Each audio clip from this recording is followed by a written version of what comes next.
하나님 말씀 마가복음 9장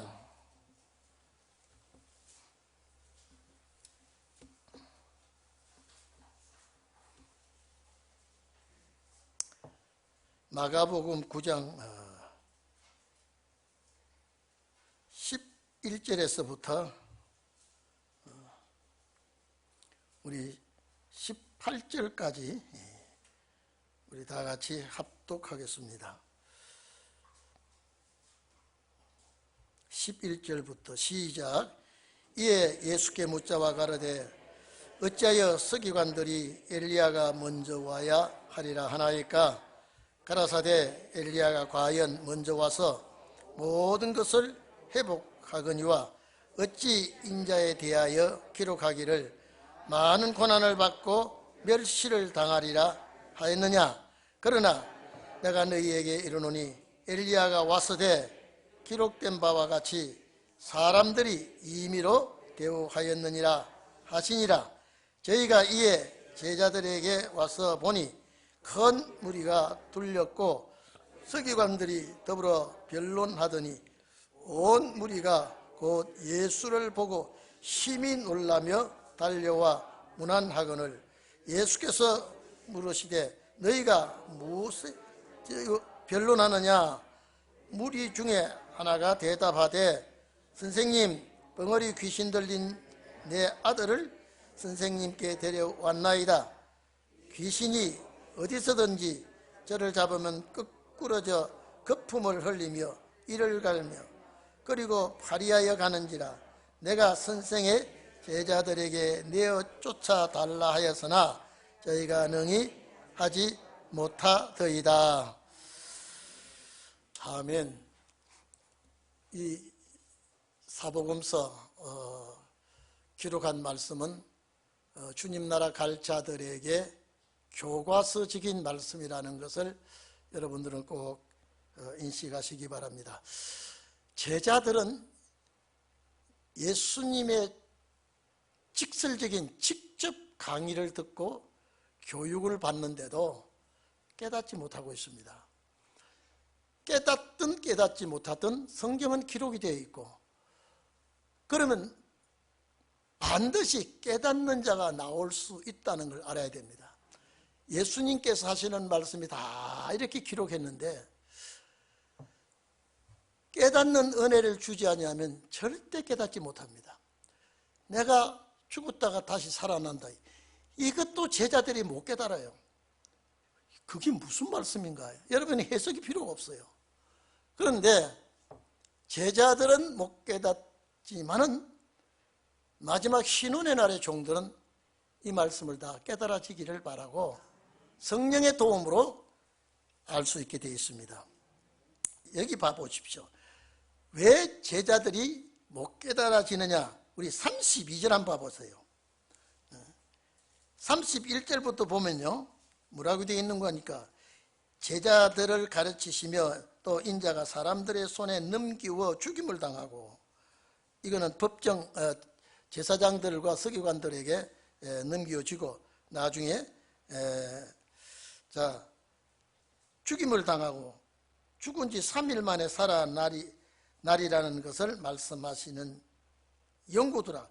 그러나 제자들은 이 말씀을 깨닫지 못하. 여러분, 이 말씀을 하는데도 제자들 못 깨달아요. 서기관들, 제사장들 손에 넘기워서 내가 죽게 될 것이다. 근데 3일 만에 살아나게 될 것이다. 이때 제자들이 못 깨달아요. 그래서 제자들이 깨닫지 못하고 묻기도 무서워하더라. 자, 그러면 이것도 못 깨닫는 제자들에게 오늘 1절 이하에 변화산에 올라가서 아주 높은 산에서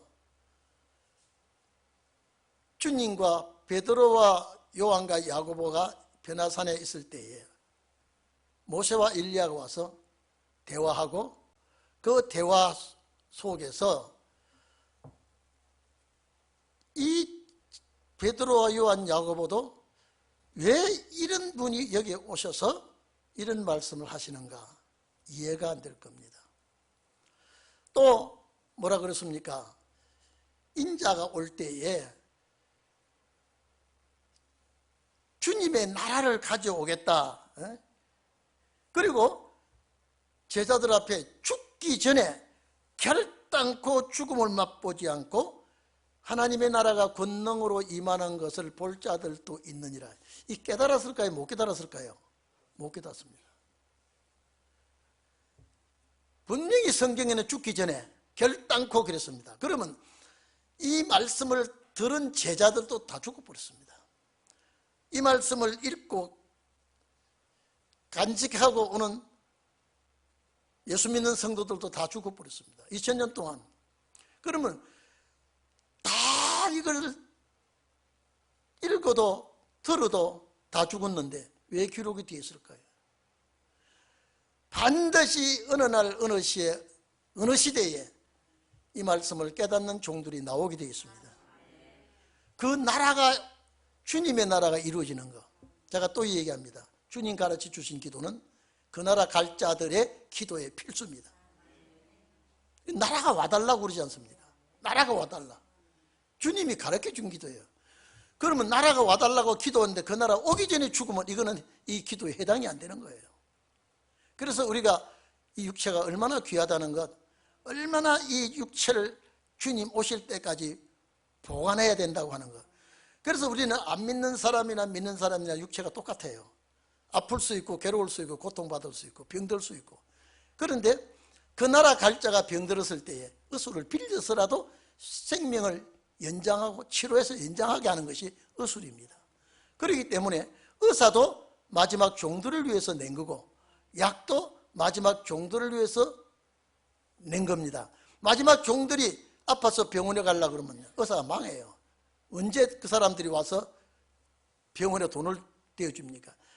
안 믿는 사람들, 죽을 사람들이 다 와서 돈을 다 대주고 그 틈새에 우리 믿는 자들이 가가지고 치료받고 오게 돼 있는 겁니다. 모든 역사는 마지막 종들을 위해서 발달하고 발전하고 이런 역사가 계속되고 있다고 하는 걸 제가 늘 말씀드렸죠. 그런데 못 깨달아 듣는 이 말씀을 왜 이렇게 기록해 놓고 여기까지 오게 되었을까요? 여러분, 이 성경이 없을 때도 구원은 이루어졌는데, 성경 없을 때도 구원이 이루어졌는데 왜 이렇게 성경을 기록해서 우리에게 주어놓고 그러면 이 말씀대로, 그래서 이 말씀대로 세상이 되어지는데 예수님이 하신 말씀이라고 그 시대에 되어지는 말씀이 아니라 이 말이에요. 언젠가는 주님 말씀하신 시대가 오고 그 시대에 살아있는 자들이 주님 나라 가게 되는 것이거든요. 그래서 지금까지 우리 예수 믿는 사람들이 주님 나라 간다는 것은 생각지 않고 죽으면 천국 간다 소리만 하고 있습니다. 낙원 가는 건데. 그래서 결단코 오늘 여러분들은 이 말씀이 여러분 말씀이 되기를 바랍니다. 죽기 전에 하나님 나라가 오는데 이거는 결단코라는 단어가 언어에 들어있다 그랬죠. 결단코 죽음을 맛보지 않고 그 나라 가는 것을 약속할 때에 볼 자가 있다 그랬다면요, 그 누군가는 이 축복에 해당하는 자가 있겠죠.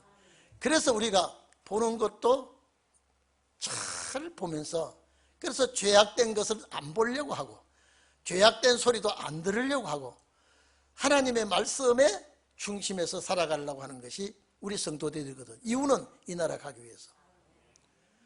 자, 그 말씀을 하시고 이제 엘리야가 와야 된다는 얘기 또 합니다.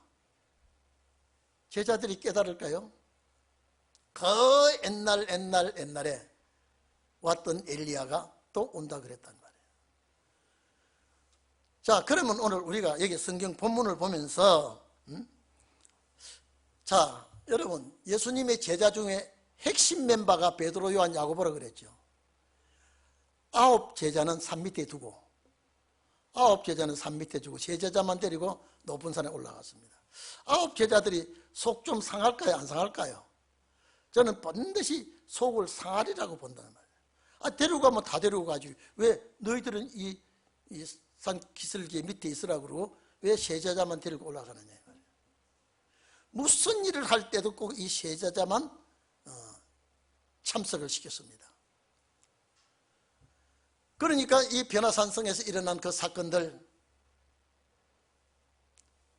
너무 신비의 세계에 빠졌다 이 말이에요. 그 베드로가 제가 말씀드렸죠. 예수님이 야 이리 와더라. 이 제자들 모세다 엘리야다 말 안 해줘도 이분들이 알아버렸습니다. 왜? 그 세계에서는 죄가 없는 그 주님의 그 세계에서는 인사소개 필요 없다 그랬죠. 주님 나라 천국 가도 인사소개 안 해도 다 알게 되어 있습니다. 자, 그러면 베드로가 우리가 초막셋을 짓 때 하나는 주를 위하여, 모세를 위하여, 엘리야를 위해 짓겠습니다. 뭐 한다고 거기서 어떻게 짓고 거기서 있겠습니까? 이거는 마지막 이 역사는 초막절까지 이어진다는 소리를 제가 말씀을 드렸죠.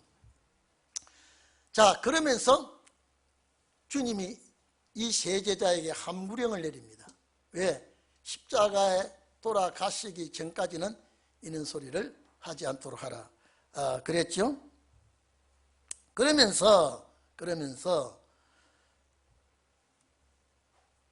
10절에 보니까 저희가 이 말씀을 마음에 두며 서로 문의하되 죽은 자 가운데서 살아나는 것이 무엇일까? 여러분, 이게 말이나 됩니까? 그러니까 주님은 이 제자들이 깨닫든 못 깨닫든 하실 말씀을 다 합니다. 왜? 기록에 남기고 이것이 훗날에 그 누가 깨달아도 깨달아질 자가 있기 때문에, 그래서 이 말씀은 깨달아질 자가 있을 때까지 계속 말씀은 가게 되는 거예요. 그래서 2000년 동안 2000년이 넘도록 이 말씀이 계속 왔어요. 그런데 이 말씀이 멈춰 응할 때는 이 말씀이 더 가지 않냐고 응하게 됩니다. 그래서 말씀이 가는 곳에 우리가 따라가면서 말씀이 멈추는 곳에 우리가 멈춰야 됩니다. 제가 늘 말씀드렸죠. 우리에게 특색이 뭐냐? 말씀 중심이에요. 한번 물어보십시오. 권사님들, 집사님들, 장로님들에게 성경 물어보십시오. 성경 모르는 것이 정상이에요. 너무 잘 알면 이단이라 그래 버립니다. 예수님께서 죽은 자 가운데서 다시 살아나야 되리라 하는 이 말씀을 도저히 이해를 하지 못하고 있습니다. 제가 늘 말씀드렸죠. 죽었다가 다시 살아난다, 이거는 해석이 필요 없어요. 이것은 영에도 필요가 없고요. 예수님이 직설적으로 하셨는데도 못 알아듣습니다. 오늘 이제 11절에 보면은 예수께 묻습니다.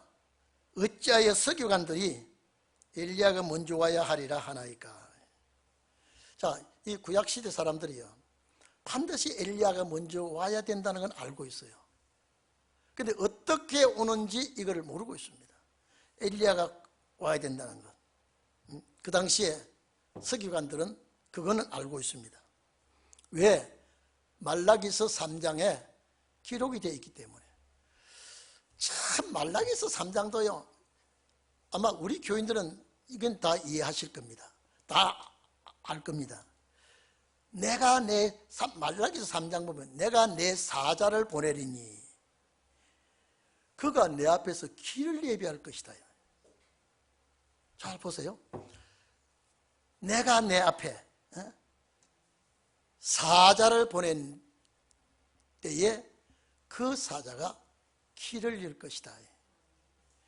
자, 그러면 구약 말기에 초림의 주님이 오실 때에 길 여는 사자를 보낸다 그랬는데 길 여는 그 사자가 세례 요한이에요. 근데 목적은 세례 요한이 아니라 마지막 재림의 주님이 오실 때에 길 여는 자가 엘리야의 사명을 가지고 길을 열게 되어 있습니다. 왜 그러냐면요, 말라기서 3장 1절은 길 여는 자를 보낸다 그랬는데 2절에 보면은요, 너희의 구하는 바, 이 길을 열고 나면 너희의 구한 바 주가 호련히 전에 이 말이니, 곧 너희가 사모하는 언약의 사자가 올 것이다 이랬단 말이에요. 언약의 사자가 누굽니까? 예수 그리스도죠. 그런데 여기까지는 초림의 주님과 길 여는 세례 요한에게 해당되는 것 같아요. 그런데 그 뒤에 보면 그가 임하는 날 누가 당하겠나? 이 재림이란 말이에요. 그러면 목적은 재림의 주님 오실 때 길 여는 역사가 있다 이 말이에요. 그가 임하는 날 누가 당할 것이며 그가 나타나는 날에 누가 능히 그 앞에 서겠느냐 이 말이에요. 여러분 초림의 주님 오실 때는 세리나 창기나 죄인이나 어떤 사람이나 바리새 교인이나 서기관들이나 다 초림의 주님 앞에 나타나서 시비도 걸고 문제도 제기하고 죄도 고백하고 병도 치료받고. 그런데 이 구절에 와서는 재림의 주님 그가 임하는 날 누가 그 앞에 서겠느냐 이 말이에요. 죄인이 설 수가 없습니다. 그 앞에 누가 서겠느냐.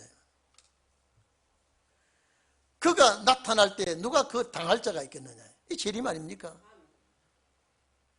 그래서 자, 초림의 역사는 재림의 모형이거든요. 늘 말씀드리죠.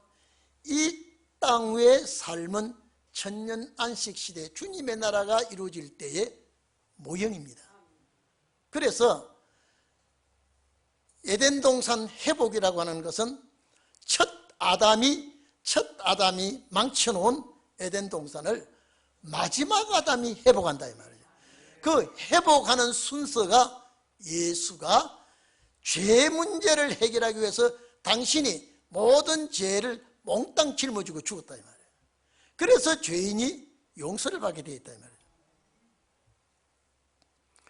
자, 말라기서 3장 1절 2절 보면은 세례 요한 같지만은 재림의 주님 앞에서는 길 여는 자가 나와야 되겠죠. 그 사람이 엘리야라고 하는 것을 말라기서 4장 5절에 말해놨다니까요. 말라기서 4장 5절에. 말라기서 4장 5절에 뭐라고 했는 거 하니까요. 크고 두려운 날이 이르기 전에 보라. 크고 두려운 날에 이르기 전에 무슨 날입니까? 심판날이에요. 크고 두려운 날에 이르기 전에 내가 선지자 엘리야를 너희에게 보내리니. 그러면 크고 두려운 날이 그 심판날이 오기 전에 엘리야를 보내겠다 그랬는데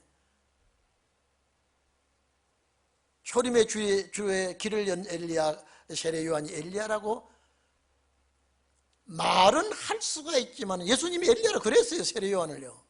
근데 실제 세례 요한은 길 여는 자를 세례 요한이라고 했다면 마지막 재림의 주님 앞에 길 여는 자가 엘리야가 되는 사명이라고 봐야 되죠. 그러니까 크고 두려운 날에 이르기 전에 엘리야를 보내는데 그가 아비의 마음을 자식에게로. 여러분요, 가정이 다 흐트러지고 문제가 되고 지금요 앞으로 이렇게 40-50년 가면요 가정이 파괴가 됩니다. 가정 제대로 꾸리지 못합니다.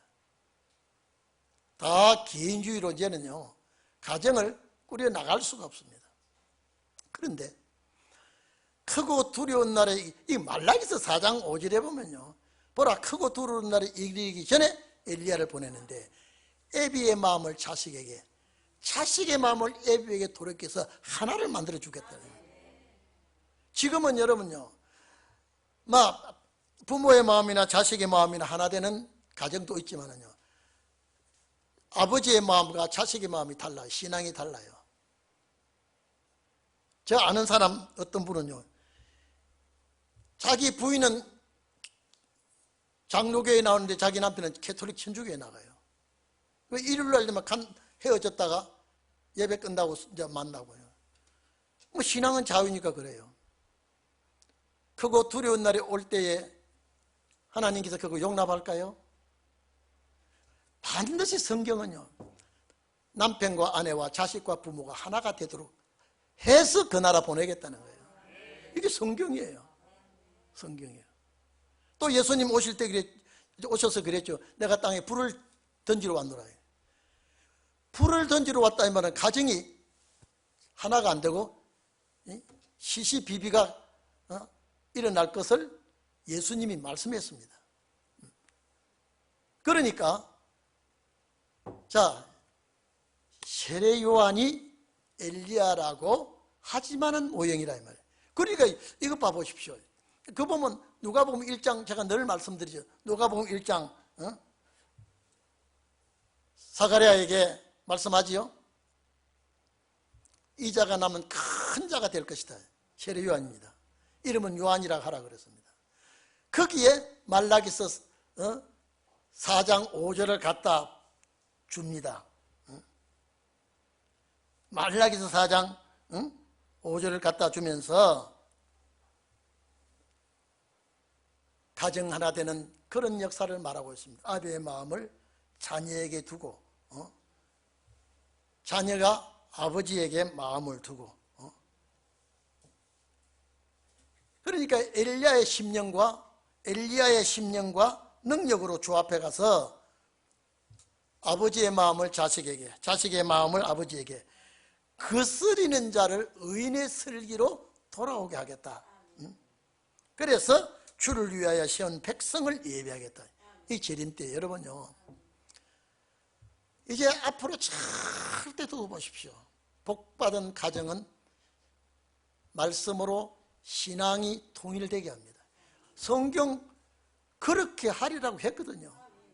그게 세례 요한의 일단 말라기 아니 누가복음 1장 한번 봅시다. 1장 좀 오늘 시간 좀 갑니다만은요. 자, 성경이 그래 나왔는데 세례 요한은 해당이 안 된다니까요.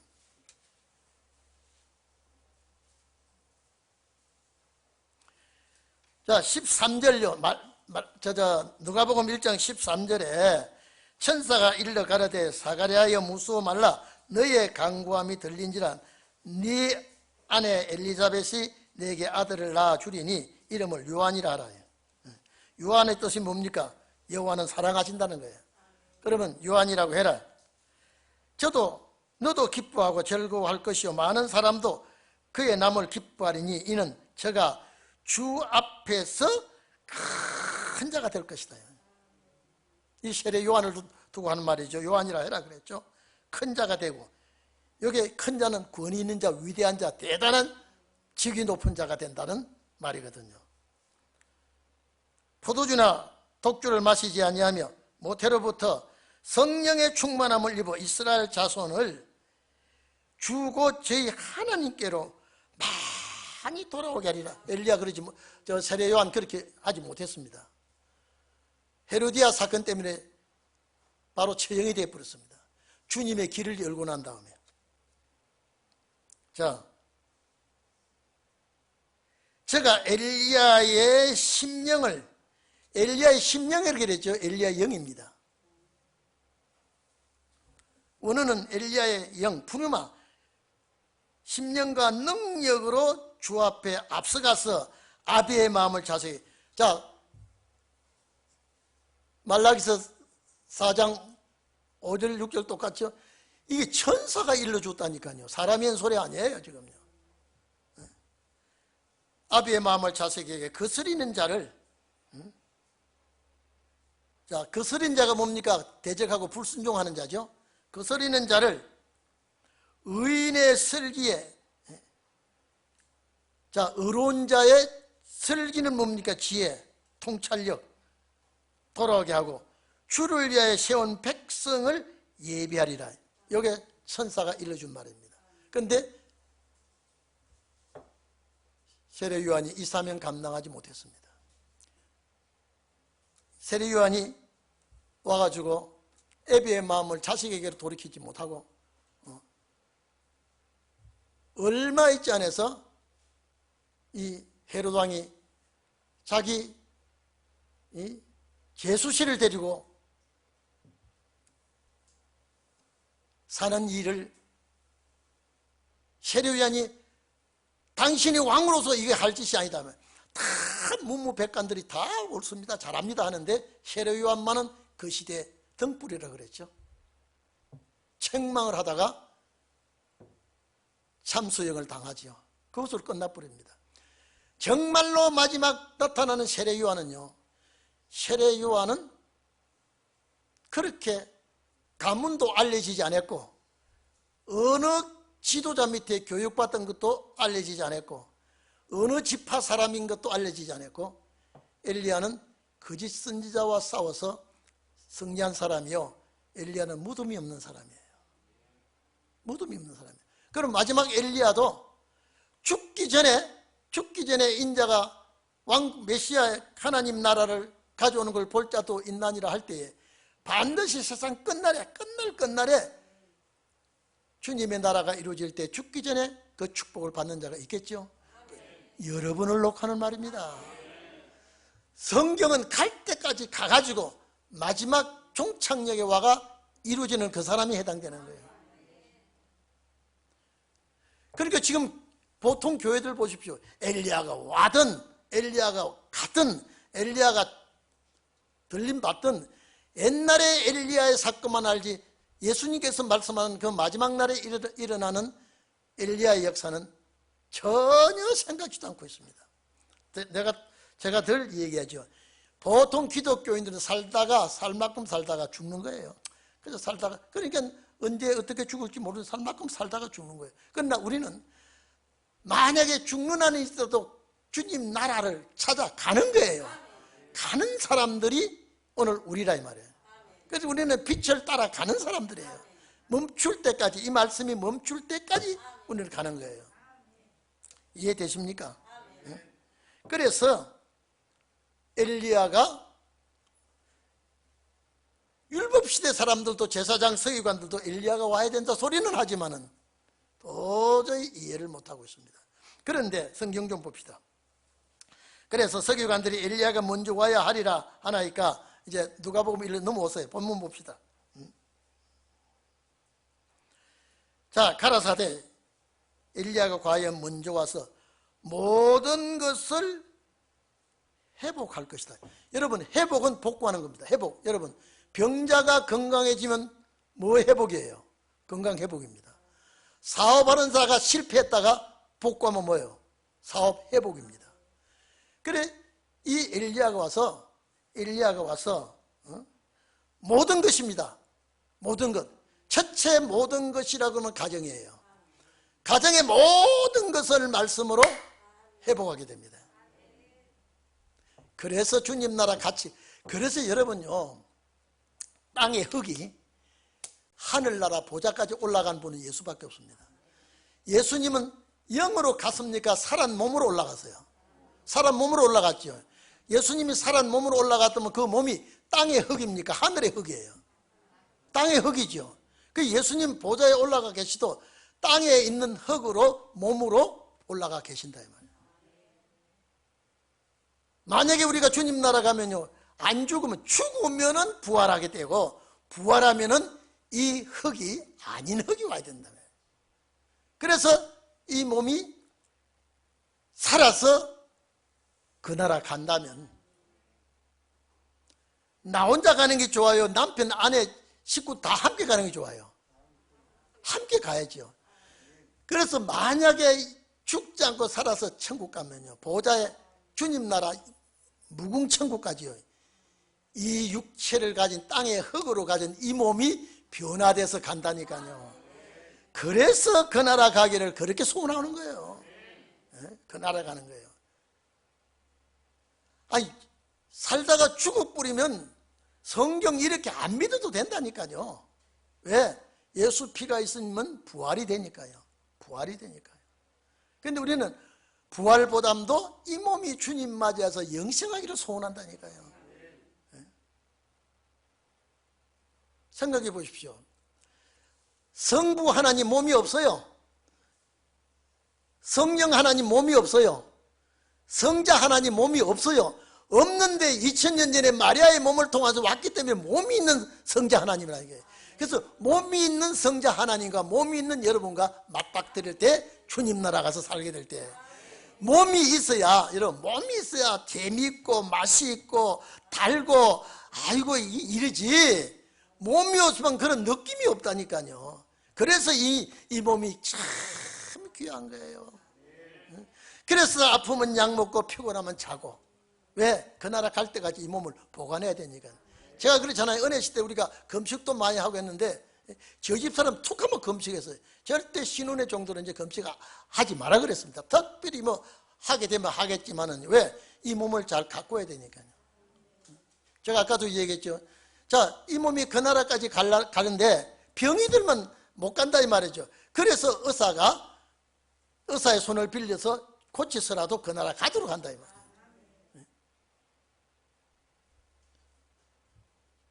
여러분, 이 육체가 흙이 사람이 된 이 육체가 주님 나라 가면은 이 몸이 그래서 호련히 변화된 썩을 것이 썩지 아니할 것으로 죽을 것이 죽지 아니할 것으로 호련히 변화해서 주님 나라 간다면, 그럼 변화되면은 육체가 있을까요 없을까요? 육체가 있는 이 육체가 변화가 된다 이 말이에요. 번데기가 나비가 되듯이, 군뱅이가 매미가 되듯이 우리가 변화해서 주님 나라 갈 때 이 가져있는 육체가 영생하기 때문에 그래서 귀한 거예요. 그래서 엘리야가 와서 회복한다 그랬죠. 회복은 첫째 가정회복입니다. 가정회복이에요. 그래서 여러분이 저는 그래요. 저 남편들이, 여러분 남편들 안 나오고 부인들만 많이 오거든요. 그래서 일반 은혜 시대 때도 부인이 많이 나옵니다. 부인이 왜? 선악과를 따먹고 나라를 망쳤으니까 여인들이 책임이 좀 많잖아요. 그러니까 여인들이 합심해서 그 나라 회복하는데 이렇게 많지만은요, 선구자일수록 먼저 가정이 하나 됩니다. 여러분, 그 나라의 서열이 얼마나 정확한지 아십니까? 그 나라 서열이요. 가정 회복하지요. 그 다음에요, 이 땅 전체가 회복이 됩니다. 죄가 없어집니다. 그러니까 여러분, 우리가 조금만 살아도 그 나라가 살아봐야 안 되겠습니까? 조금만 사는 게 아니라 그 나라에서 1000년 동안 산다. 제가 전에 집회 가서 얘기하니까, 아이고 100년 동안 사는 것도 병들어서 아파서 죽을 지경인데 1000년 동안, 아이고 나는 그거 싫다고 할머니가 그래요. 내가 지금 80, 그때 내가 70인데 지금 약을 한 주먹씩 먹는데, 지금 내가 안 죽어서 사는데, 목사님 말씀도 1000년 살면, 이래가 1000년 살면 뭐 하려고 살아? 이래가지고 이랬어요. 병 가지고 1000년 살라고요? 이 몸이 변화돼서 병도 상관없고, 이제는 약도 상관없고, 이제는 이 몸이 신과 같이 바뀌어진다니까요. 그런데 신과 같이 바뀌어지는데 육체를 가지고 그렇게 되니 얼마나 좋습니까? 육체가 되니. 그래서 천년시대 누리는 그 영광, 이 육체, 천년시대요, 순교자는 부활해서 옵니다. 순교자는요. 그러나 이 변화성도는 이대로 변화되지요. 그 식구가 그대로 무궁세계 갑니다. 그래서 이 축복을 최고 좋아하는 거죠. 육체 없는 영광이 있을 수가 없습니다. 그래서 예수님 지난번에 제가 말씀드렸죠. 천하를 얻고도 너 생명 잃으면 뭐가 필요하겠냐 이 말이에요. 천하를 얻고도. 천하를 못 얻고도 이 생명 주님 나라 간다면 모든 축복과 역사가 우리에게 오게 되어 있는데요. 아멘 아닙니까? 그래서 우리가 예수를 잘 믿어야 된다는 거예요. 잘 믿어야 된다는 거예요. 이 회복이라는 단어 가지고 지금 여러분 계속 말씀드렸네요. 자, 모든 것을 회복하거니와 어찌 인자에 대하여 기록하기를 많은 고난을 받고 멸시를 당하리라 하였느냐. 자, 여러분 이리 좀 봅시다. 회복은 엘리야가 하고 예수는 고난을 당하고 누가 좋아요? 요것만 딱 가지고 하면요. 왜냐하면 엘리야가 회복해도 예수가 죽었다가 부활하고 만화의 왕으로 오셔야 엘리야의 영광이 있습니다. 그런데 예수님이 이렇게 서기관들에게 환난을 당하고 고난을 당하고 죽게 된다니까. 제자들은 천부당 만부당 하는 소리예요. 왜 죽느냐 이 말이에요. 왜 죽느냐 이 말이에요. 예수님은 죽어야 그 십자가 피를 가지고 모든 인류의 죄를 사해준다고 하는데, 제자들은 안 죽고 왕이 돼서 다스리는 나라가 되게 해달라 그러죠. 만약에 제자들 마음대로 생각대로 된다면 우리는 여기에 해당이 안 돼요. 예수님이 오셔서 이 길을 터주은 것은 우리를, 그래서 이사야 42장 보면요, 이방의 빛으로 왔다 그래요. 이방에, 우리가 본방이에요. 이방이에요. 이방에 이제 본방이 된 거예요. 왜? 돌감람나무가 청감람나무에 잽을 붙였단 말이에요. 그래서 우리가 복을 받게 되고, 그래서 본방은 잘라버렸어요. 본방은 잘라버렸어요. 그래서 주님이 오신 것은 이방이 복을 받게 되는 거예요. 여러분, 어느 시대 이거 몰라요. 이스라엘이라 그러니까 저 팔레스타인, 저 이스라엘이 회복되는 줄 알고요. 나는 우리 친구 목사 보고 이스라엘이 회복, 야곱의 12지파 인친다는 이스라엘. 이미 그들은 하나님이 돌려놔버렸어요. 이방의 수가 다 찰 때 그들은 회개하고 돌아온다 그랬어요.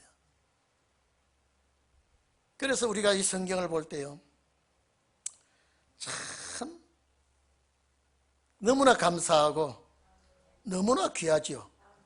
그래서 엘리야가 와서 회복하는데, 예수님은 이 회복하는데 누가 끼어 들어와야 되느냐? 예수님이 들어와서 죽음과 이 문제를 해결해야 완전한 회복이 된다니까요.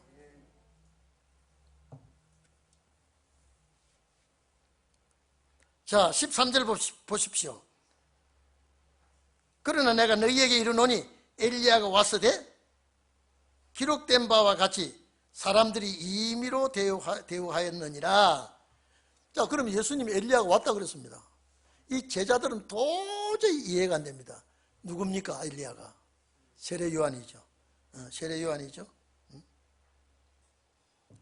자, 그러면 마태복음 이 구절에 와가지고요, 엘리야가 세례 요한인 줄 깨달았다라고 기록이 되어 있습니다. 그런데 여러분요, 예수님은, 자, 초림의 엘리야는 재림의 엘리야의 모양이라고 그랬죠. 초림의 세례 요한은 재림의 길 여는 자의 모형이라고 그러는데, 그 예수님이 세례 요한을 엘리야라고 그랬단 말이에요. 예수님의 말씀은 틀린 말이 하나도 없는데, 그러면 엘리야였다면은 엘리야의 사명을 하는데 훗날에 역사할 엘리야를 놓고 말한 것뿐이지, 제가 말씀드리지 않습니까? 정말로 엘리야 역사는요, 거짓 선지자 싸워서 죽음이 없어야 돼요. 세례 요한 죽어서 장례질 했지 않았어요? 세례 요한의 제자들이 장례질 했거든요. 그러니까 이 말씀도 마지막 엘리야가 오게 될 것을 말씀을 해 놓았다는 것을 우리는 알아야 됩니다. 임의로 대우했단 말은 뭡니까? 함부도록 취급을 했다 이 말이죠.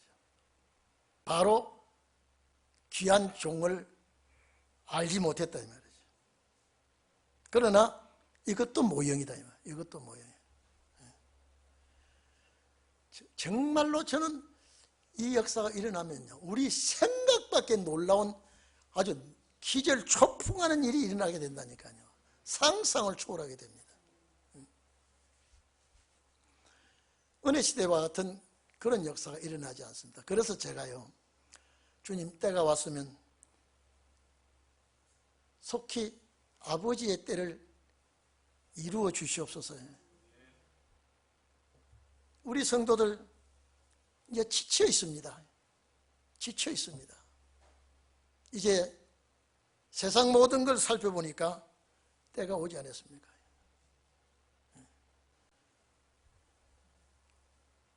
경제 고황이 오고 생활에 난제가 일어나고 질병이 아주 창궐하고, 주님 올 때 그렇다 하지 않았어요? 첫째 지진이 일어나게 되고요. 여러분 지진은요 천지 창조 이후에 지진 안 나는 해가 없었어요. 그런데 여러분 감기 안 걸린 사람 없습니다. 근데 죽을 때 감기 걸리면 그걸 죽습니다. 지진 안 나는 때가 없어요. 그러나 심판 때 일어나는 그 지진은 끝나는 지진이에요. 언젠가 일어나도요. 그래서 처처의 지진과 기근이 온다. 기근은 감으로써 기근이 올 수도 있지만요. 우크라이나 사태 때문에요. 이 곡물이 폭등이 되고 아주 모든 것이 지금요. 세계 경제가 지금 막 뒤죽박죽 되어가고 있지 않습니까? 저 우크라이나 저 하나 때문에요. 그런데 저런 일이 지역마다 한번 폭발한다고 생각해 보십시오. 경제는 완전히 무너져 버립니다. 또 경제만 무너집니까? 정치 모든 사회가 다 혼란스럽게 됩니다. 그래서 우리는 계속 준비하는 거예요. 제가 늘 얘기합니다. 대학교 갈 사람이 수능고사를 보고 대학교 갈 사람이 입시 공부를 하는 거예요. 대학교 졸업증 따고 취직하고 이렇게 할 사람들이 입시를 등한히 하면 안 됩니다. 대학교 안 갈 사람은요, 날씨가 안 좋기나 춥기나 비가 오기나 대학교 안 갈 사람은 관계없어요. 대학교 갈 사람은 여러분요, 우리 애 대학교 가려고 할 때는요, 우리 사람이 날씨가 어떻는가 주님 기도 좀 해, 날씨 좀 안 춥게 해달라고 기도하고, 우리 애들 다 끝나니까 날씨 도와달라고 기도하는데 못 들어봤어요. 대학교 안 갈 사람은요, 입시 관계없습니다. 오늘 여러분요, 제가 왜 이 말씀하신지 아십니까? 오시는 주님 살아서 맞이하고 그 나라 안 갈 사람은요, 성경 이렇게 볼 필요가 없다니까요. 그저 교회 갈 때 성경 가져가고 목사님 몇 장 그럼 펴놓고 가만 듣다가 또 갔다 집에 갔다 얹어버리고 또 주일 왔구나 또 가자 또 먼저 왔으면 교회 가고 이게 보통 신앙생활입니다. 살아서 그 나라 안 갈 사람은요, 성경 이렇게 공부할 필요가 없습니다. 왜? 그래도 구원받으니까. 뭘로? 예수 피로요. 제가 그러지 않습니까? 우편강도가 11조 헌금도 안 하고 감사 헌금도 안 되고 주일 예배도 안 드렸어요. 근데 죽음 직전에 한 30초 얘기했을 거예요. 주님이 주님께 욕하고 막 달라들고 주님 비난하고 그러다가 우리는 우리 죄값으로 죽지만은 이분은 무슨 죄가 있느냐? 당신의 나라 임할 때는 나를 기억해. 당신의 나라 있다는 걸 믿었단 말이에요. 나를 기억해달라 그럴 때요. 야, 너 나쁜 짓 한 거 다 어떻게 다 갚고 어떻게 할래? 한마디도 묻지 않고 너와 나와 낙원에 가 있으리라 그랬습니다. 여러분 어느 시대는요. 그래서 제가 좀 설교가 조금 다른 데 나갔습니다만은 좁은 길과 넓은 길은 믿는 자와 안 믿는 자가 아니라니까. 안 믿는 자는 길도 없다니까요. 믿는 사람들이 갈 때 좁은 길이고 안 믿는 사람이 갈 때 넓은 길이고 그게 아니라 믿는 사람 가운데 좁은 길과 넓은 길이 있단 말이에요. 이 말씀 가지고 가는 자들이 좁은 길이라 말이에요. 그래서 예수님께서 비유로 말씀하실 때에 그물로 가지고 이건 초망 이제 싹 배가 두 척이서 끓은 그 상거리 그물로 가지고 잡아서 좋은 고기와 나쁜 고기를 가룬다 이 말이에요. 좋은 고기와 나쁜 고기. 좋은 고기는 그릇에 담고 나쁜 고기는 버린다. 이와 같이 천국에도 이렇습니다. 의인 중에 악인을, 의인 중에, 의인이면 다 의인이 어떻게 악인이 있습니까? 의인 중에 악인을 갈라내겠다 이 말이에요. 두 종류라 이 말이에요. 그게 기독교가, 그래서 사복음서 전부 두 종류 아닙니까? 준비한 자와 안 한 자, 기름 준비한 자와 기름 준비 안 한 자, 깨어있는 자와 깨지 않은 자, 알곡과 죽정이, 5 처녀 중에 10 처녀 중에 5 처녀, 5 처녀. 전부 그렇습니다. 오늘 우리는 정말로 우리 시대에 엘리야가 와야 돼요. 네? 엘리야가 와야 돼요. 지금 어느 시대에 엘리야 오는 거 무슨 관계 있습니까? 내가 죽으면 그만인데 주님 나라 가는데요. 그게 아니에요. 우리는 주님 나라 가는 이 과정에서 말씀을 가지고 준비를 해야 된다 이 말이에요. 우리는 그 나라 가야 되니까. 그래서 이게 주님 나라 가는 교과서예요. 주님 나라 가는 교과서예요. 대학교 안 갈 사람은 수능고사 필요 없다 그랬죠. 주님 나라 안 갈 사람은요, 이 안 갈 사람 무슨 사람은 살아서 안 갈 사람이에요. 죽어서 낙원 갈 사람은요, 성경 몰라도 되고 성경 안 가져다니도 돼요. 오늘 이것이 우리의 무기니까. 마지막에 분명히 엘리야가 와서 회복한다 그러는데 이게 신혼의 날의 역사입니다. 이 회복은 신혼의 날의 역사입니다. 그래서 우리가 이 역사를 해야 되겠죠. 자, 그리고요 14절 봅시다. 저희가 이에 제자들에게 와서, 저희가 누굽니까? 저희가 제자들에게 왔다 이 말이죠. 자, 이 보세요. 저를 보세요. 저희가 제자들에게 왔죠. 저희는 누구냐? 헬몬산에서 예수님과 세 제자가 이제 산 아래에 있는 제자들에게 왔다 이 말이죠. 이해됩니까? 저희가 예수님과 세 제자가 제자들에게 와서, 그래 9 제자는 산 밑에 있고 세 제자만 데려갔죠. 아마 이 9 제자는 속이 되게 상했을 거예요. 왜 우리는 안 데려가고 아마 세 제자 잘못하면 왕따 시킬 뻔했어요 지금요. 이 세상 같으면요. 그래서 세 제자가 와서, 세 분이, 예수님과 세 제자가 제자들에게 와서 보니 큰 무리가 둘렸고 서기관들이 더불어 변론하니, 여기 시비가 붙었어요 지금. 변론이라 그랬지만 이게는요 언쟁이 붙었습니다. 자, 예수님과 세 제자가 와 보니까 이 산 밑에 서기관들과 9 제자들하고 막 언쟁이 붙었어요. 그러니까 봐보세요. 서기관들이 더불어 변론하니 이 토론과 논쟁이죠. 온 무리가 곧 예수를 보고 심히 놀라며 달려가면, 자 여러분 막 여기서 지금 막 비비를 가리고 시끌벅적한데 예수님이 왔다 이 말이에요. 제자자가. 그러니까 많은 군중들이 보고 있다가 아이고 대장이 왔어 이제 이 가르마를 타줄 사람이 왔다 이 말이에요 이제. 자, 좋아요 안 좋아요? 이건 아주 복잡하고 아주 골치 아픈데 예수님이 딱 오니까 군중들이 막 상수를 들고 환영을 합니다. 달려와서 문안하거늘 예수께서 물으시되 너희가 무엇을 저희와 변론하느냐? 왜 서기관들과 바리새인들과 논쟁을 하고 이게 토론을 하고 시시비비를 하고 있느냐? 무리 중에 하나가 대답하되 선생님, 벙어리 귀신 들린 내 아들을 선생님께 데려왔나이다. 귀신이 어디서든지 저를 잡으면 거꾸로 저 거품을 흘리며 이를 갈며 그리고 파리하여 가는지라. 내가 선생의 제자들에게 내어 쫓아달라고 하였으나 저희가 능히 하지 못하더이다. 여러분, 제가 바리새 교인과 시비도 붙었고 이 벙어리 귀신 들린 아마 이 간지라는 것 같아요. 이 벙어리 대신에 귀신 들린 말도 못하는 이것이 간지를 된 것 같아요.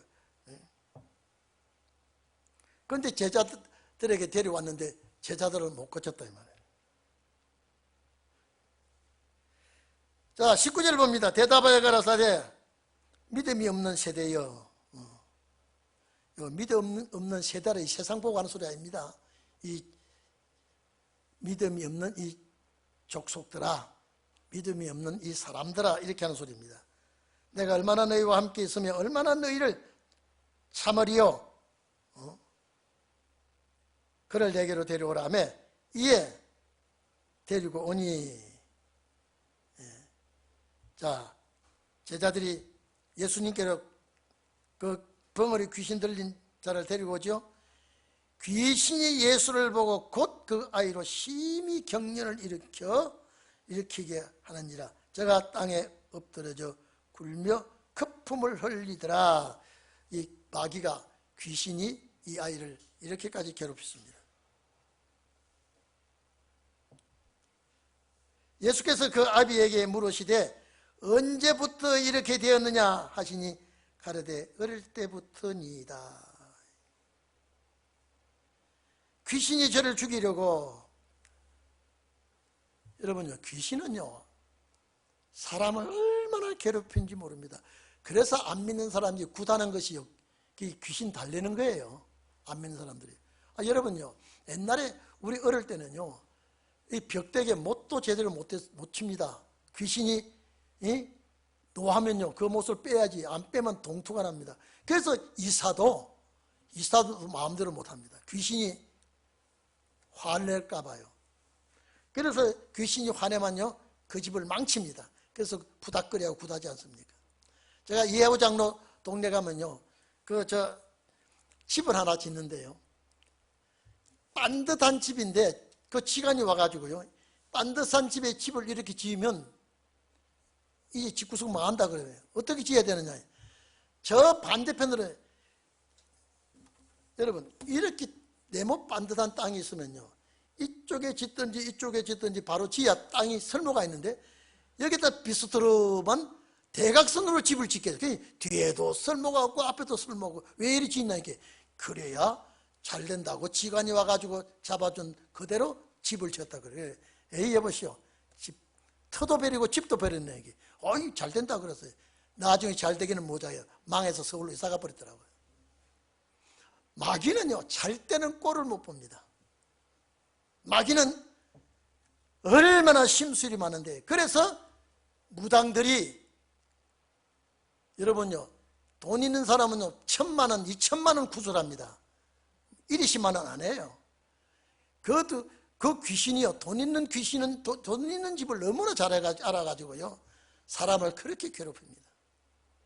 그러니까 이 아이도 언제부터냐라고 하니까 어릴 때부터 그랬다. 부모가 얼마나 가슴 아파하겠습니까? 이 애가 크면서 자라나면서 점점 더 심하니까, 그러니까 이 귀신이 죽이려고 불과 물에 자주 던졌나이다. 그게 물에도 빠지게 하고 불에도 들어가게 하고, 이게 부모가 못할 짓이거든요. 그러나 무엇을 하실 수 있거든 우리를 불쌍히 여기사 도와주소서. 아이고, 이 지금 예수께 제자들은 못 고쳤는데 예수님 정말로 할 수만 있으면 이 아이를 살려주세요. 예수님께서 그분에게 얘기하죠. 할 수 있거든이 무슨 말이냐? 믿는 자에게는 능치 못할 일이 없느니라 하시니 곧 그 아이의 아비가 소리를 질러 가로되, 이 소리는 고함을 짓는 겁니다. 다른 성경에는요 통곡으로 울며 주님께 매달렸다 이렇게 되어 있습니다. 눈물로 호소하는 말로 기록이 되어 있습니다. 여기는 그냥 소리만 질렀다 그랬죠. 내가 믿나이다, 나의 믿음 없는 것을 도와주소서 하더라. 이 말은 참 나는 믿음이 없습니다. 나를 도와주셔서 살려주셔서 우리 이 아이를 좀 살리게 해 주십시오. 그래서 할 수만 있거든 무슨 소리냐 이 말이야. 믿는 자에게는 능치 못할 일이 없느니라 하시니 그 아이의 아비가 소리를 질러 가로되 내가 믿나이다, 나의 믿음 없는 것을 도와주소서 하더라. 예수께서 물 위에 달려 모이는 것을 보시고 그 더러운 귀신을 꾸짖어 가라사대 벙어리 되고 귀먹은 귀신아, 내가 내게 명하노니 그 아이에게서 나오고 다시는 들어가지 말라 하시매 귀신이 소리 지르며 아이로 심히 경련을 일으키게 하고 나가니 그 아이가 죽은 자 같이 되어 많은 사람들이 말하기를 죽었다 하나, 야 이제 이 예수가 이제 이 아이를 죽였다.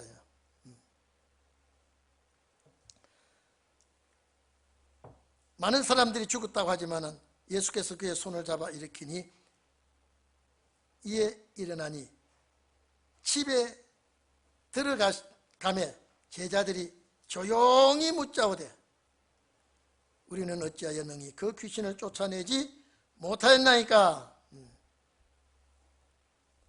이러시되 기도 외에는 다른 것으로는 이런 유가 나갈 수 없느니라 하시니라. 마태복음 17장 20절에는요 이 사건을 가지고 뭐라고 했는가 하니까요, 겨자씨만한 믿음이 있어도 귀신을 쫓아낼 수 있다. 겨자씨만한 믿음이 있어도. 누가복음 17장 6절에는요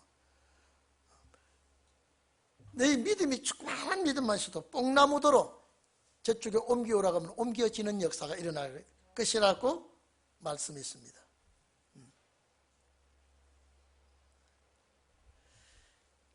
자, 우리 6장 13절에는요 큰 역사가 제자들에게 일어났죠. 근데 여기는 실패했다 이 말이죠.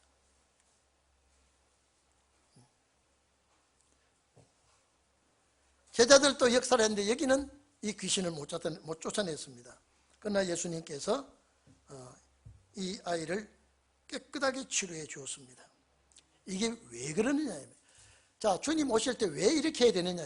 이제 가정에요 참 자잘한 좁쌀 같은 마귀 역사도 있고요, 대장마귀 역사도 있고요. 왜 우리가 이사를 하든지 어디 가면 예배를 드리게 하는지 아십니까? 마귀가 접근하지 못하도록 주님이 이 가정에 주인이 되어달라고 그렇게 예배를 드리고 신방 받는 게 그렇습니다. 제가 시간이 많이 갔습니다만 예를 하나 들고 말게요. 제가 강북 여기 이천동에 제가 집회 와가지고 신방을 갔으니까요. 그때 겨울인데요. 저는 카스미로 네일을 입고 갔는데 거기 가니까요 아주 옷을 다 벗고 아주 런니 사슴에 입고 있어요. 집이 어떻게 더운지요. 제가 더워서 쩔쩔매니까 옷 벗었어요. 내일을 벗을 수 있습니까? 그런데 제가 무슨 말을 하려고 하는 거니까요. 그 대문 저 집 안에 들어가면 거실 옆에요, 이 집의 주인은 주님이요, 이 집에 또 뭡니까? 주인은 주님이요, 역사하시는 주님이요, 이렇게 쭉 하니까 이 남편이 내가 이 집을 내가 샀는데 저놈은 옆에 내가 이 집의 주인이 누구요? 어떤 놈이 집의 주인이요? 이래가지고 그걸 빼서 집어 던져 부셔버렸대요. 아, 이 집의 주인이 주님이 누구야? 주님이 누구야? 이 집의 주인이 내가 이 집을 내가 사고 내가 이 집에서 등기를 떠봐 내 이름으로 돼 있지. 어떻게 주인이 주님이야? 그런 남편이 그 부인이 얘기해요. 얼마나 괴롭히고 얼마나 고통을 주었는지. 돈을 벌어주도 어딘가는 마음이 불안하고 항상 그랬는데요. 이 남편이 예수 믿게 된 거는 지금 시간이 너무 길어서 못하겠습니다만 그 남편이 꼬꾸러져서 예수 믿고 나니까 목사님을 신방받아서 얼마나 좋습니까? 그래 다시 붙여놨다 그래요. 이제는 다시 붙이는 거는 남편이 정말로 돈을 많이 주고 사가지고요, 아주 자계를 해가지고요, 목사님 이게요 두 번째입니다. 첫 번째는 실패하고 두 번째는 이렇게. 그래서 제가 그 남편 보고 왜 부셨나? 아니 어느 날 갑자기 딱 드러났는데 열받아서 내가 부셔버리고 그랬는데 나중에 알고 보니까 어떻게 미안한지 부인에게. 그래서 이분이 예수를 믿고 나서 남편 앞에 부인 앞에 제일 먼저 이 집의 주인은 내가 아니고 주님이 맞소. 그래서 내가 정말로 이제는 돈을 끼들여 가지고 이쁜 걸 딱 하는데 저거 보라고. 그렇지, 저 부인이 저보고 얘기하더라고요. 저 남편이 갖다 걸었다고요. 오늘 여러분요, 가정에는요 역사하는 마귀들이 참 많습니다. 이걸 범접하지 못하도록 기도하고 예배드리고 그렇게 하기를 바랍니다. 시간이 많이 가서 죄송합니다만은 우리 이제 30절부터는 다음 주에 하겠습니다만은 기도하겠습니다.